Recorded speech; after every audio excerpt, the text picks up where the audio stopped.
Public Investment Corporation in Centurion today.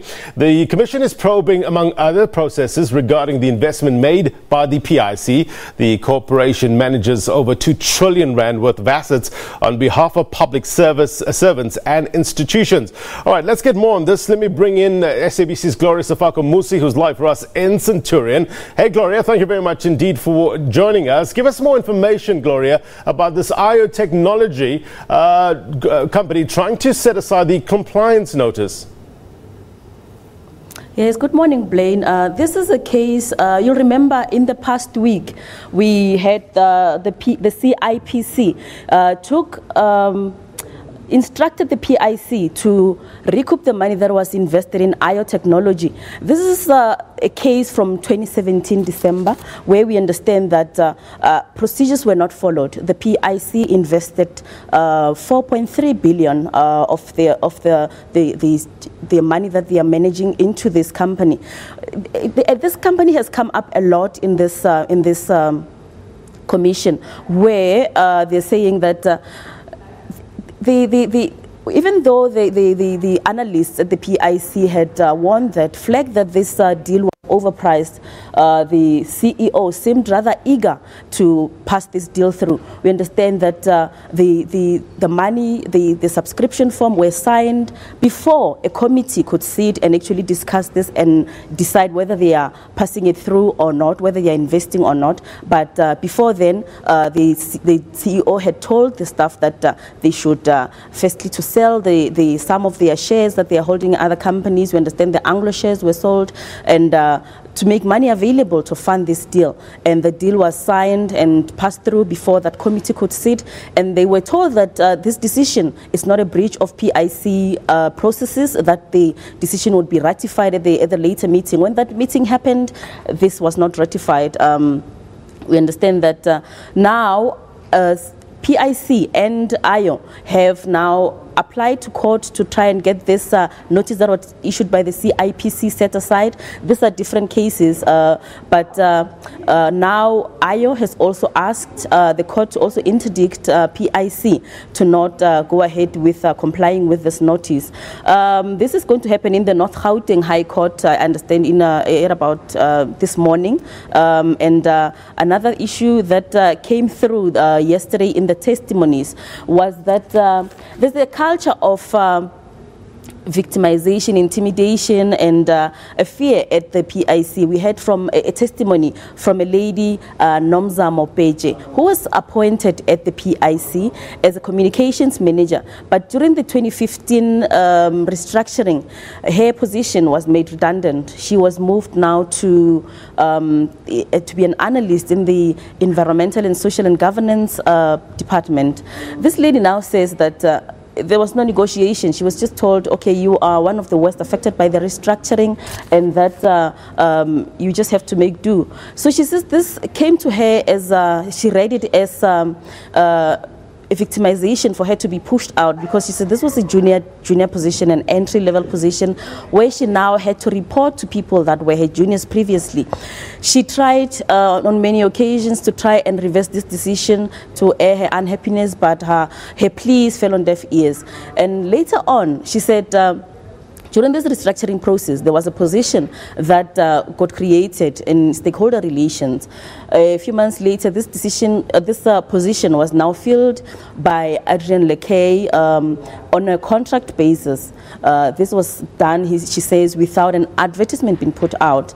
Later on, there was an internal advertisement that was put out on this position, and now Lekay was appointed on a more permanent basis.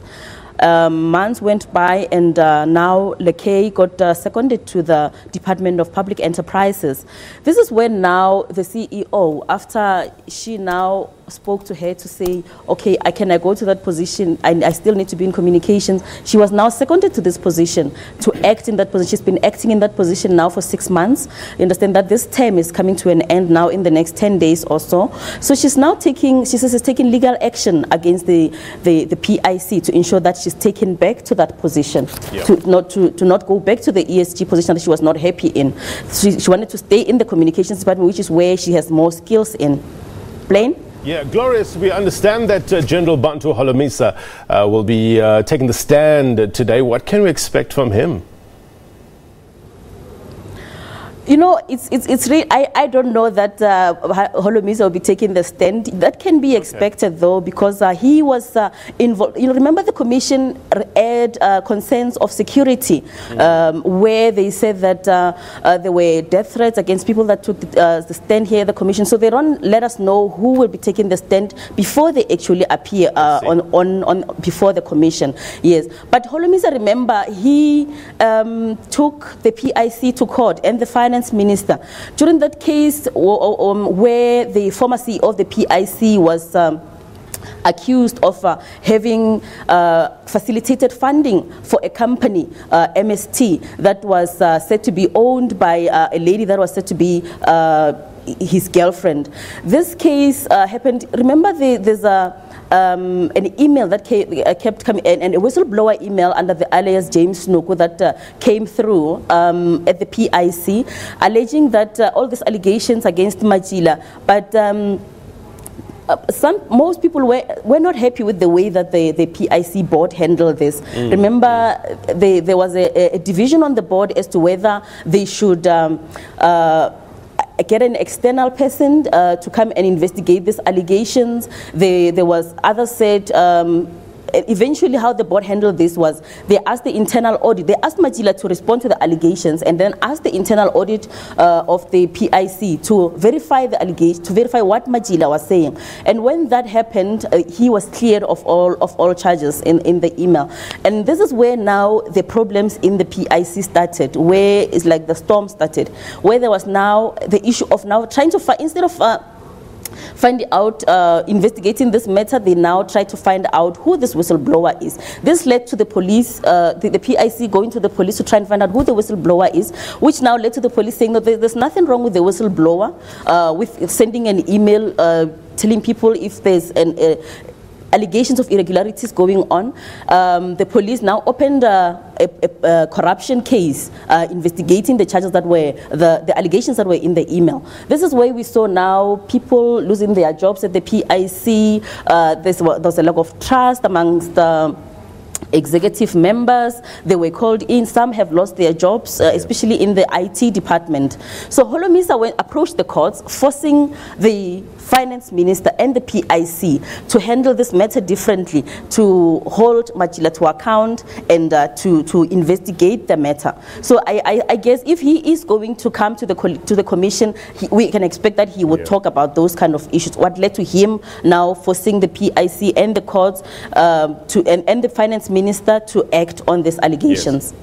So for now, we'll just wait and see if General Holomisa will take the stand. Glorious, great reporting. Thank you very much indeed for your reporting. Glorious Sefako-Musi there, live for us in Pretoria.